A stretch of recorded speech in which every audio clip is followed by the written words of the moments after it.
राधे राधे। संसार बंधन क्या है? संसार बंधन से किस तरीके से हम छूट सकते हैं? जो मनुष्यों की रात है अर्थात परमात्मा की प्राप्ति की तरफ से, अपने कल्याण की तरफ से जो विमुखता है, उसमें संयमी मनुष्य जागता है। जिसने इंद्रियों और मन को वश में किया है, जो भोग और संग्रहों में आसक्त नहीं है, जिसका ध्येय केवल परमात्मा है, वह संयमी मनुष्य है। परमात्मा तत्व को, अपने स्वरूप को और संसार को यथास्वर्थ जानने से ही उसका रात में जागना है। क्रियाओं में लगे हुए मनुष्य भोगों के लिए लड़ाई झगड़ा, झूठ कपट, बेईमानी सब करते रहते हैं और उनको प्राप्त करके राजी रहते हैं, खुशी मनाते हैं कि हमने बहुत लाभ उठा लिया।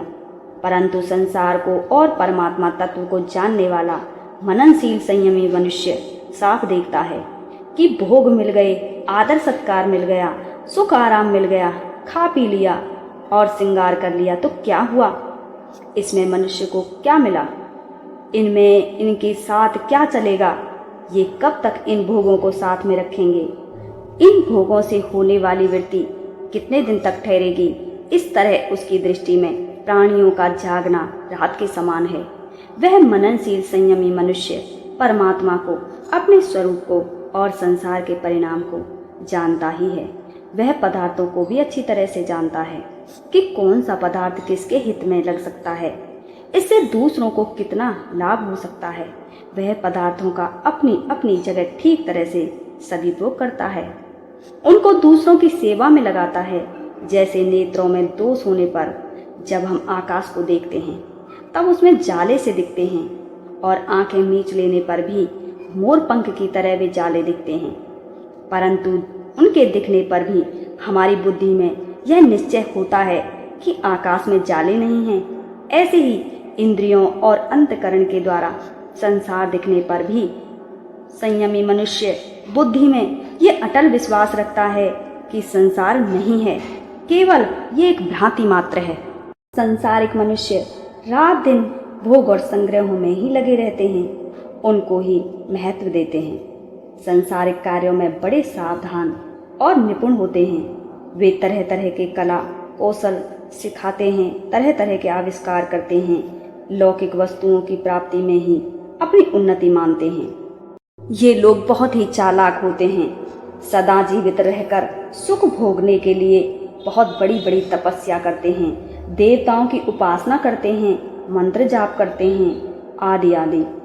परंतु जो सच्चे साधक हैं, उनकी दृष्टि में ब्रह्मलोक तक संपूर्ण संसार विद्यमान है ही नहीं। संसारी लोग तो केवल रात को ही देखते हैं, दिन को देखते ही नहीं, पर योगी दिन को भी देखते हैं और रात को भी। यह दोनों में फर्क है।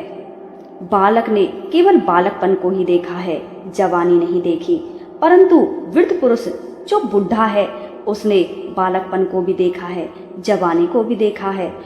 जो मनुष्य रुपयों को रखता है वे रुपयों के त्याग को नहीं जानता, पर रुपयों का त्याग करने वाला व्यक्ति रुपयों के संग्रह को भी जानता है और रुपयों के त्याग को भी जानता है।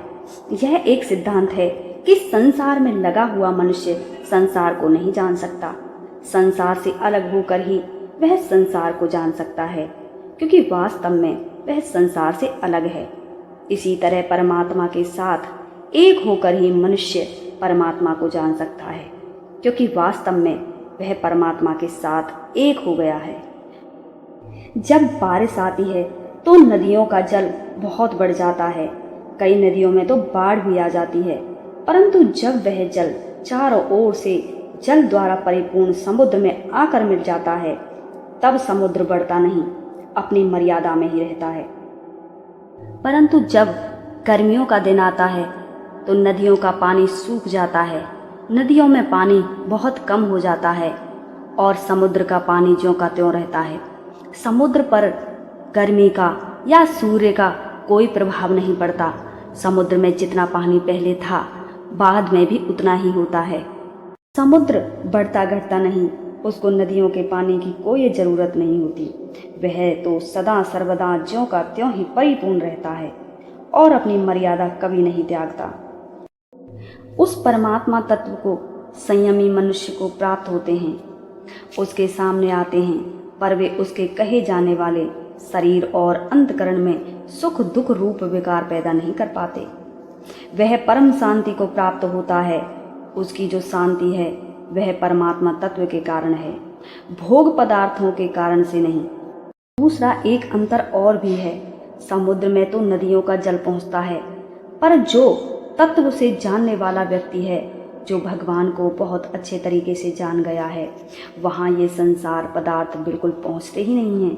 केवल उसके कहे जाने वाले शरीर ही पहुँचते हैं। अतः समुद्र का दृष्टांत केवल उसके कहे जाने वाले शरीर और स्थिति को बताने के लिए ही दिया है।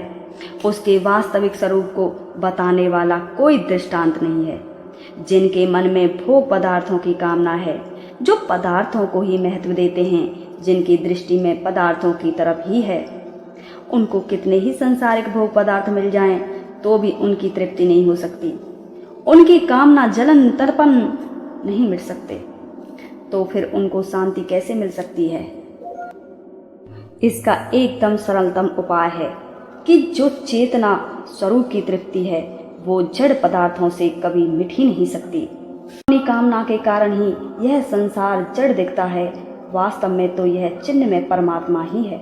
अब जब मनुष्य कामना रहित हो जाता है तब उससे सभी वस्तुएं प्रसन्न हो जाती हैं। वस्तुओं के प्रसन्न होने की पहचान यह है कि उस निष्काम महापुरुष के पास आवश्यक वस्तुएं अपने आप आने लगती हैं।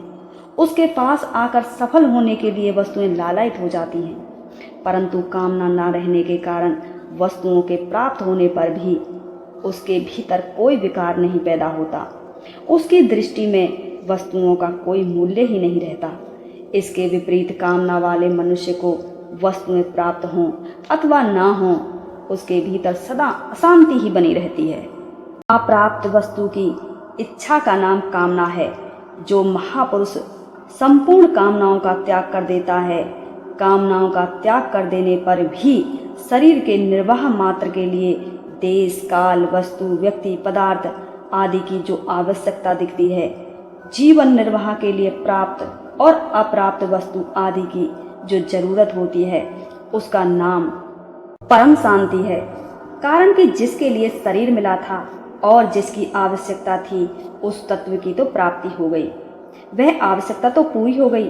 अब शरीर रहे और ना रहे, शरीर निर्वाह हो चाहे ना हो, इस तरह वह बेपरवाह रहता है। परंतु मैंने इसमें ऐसा बिल्कुल नहीं कहा है कि वो निर्वाह की वस्तुओं का सेवन नहीं करता।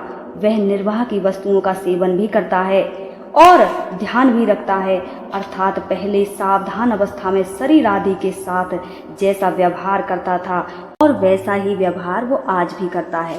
परंतु शरीर बना रहे तो अच्छा है, जीवन निर्वाह की वस्तुएं मिलती रहें तो अच्छा है, ऐसी उसके भीतर कोई परवाह नहीं होती। भगवान की भक्ति में लीन ऐसे भक्त को किसी भी चीज की जरूरत नहीं होती। आज की वीडियो में सिर्फ इतना ही। वीडियो पसंद आई हो तो लाइक जरूर करें, कमेंट करें, शेयर करें। Thank you for watching video.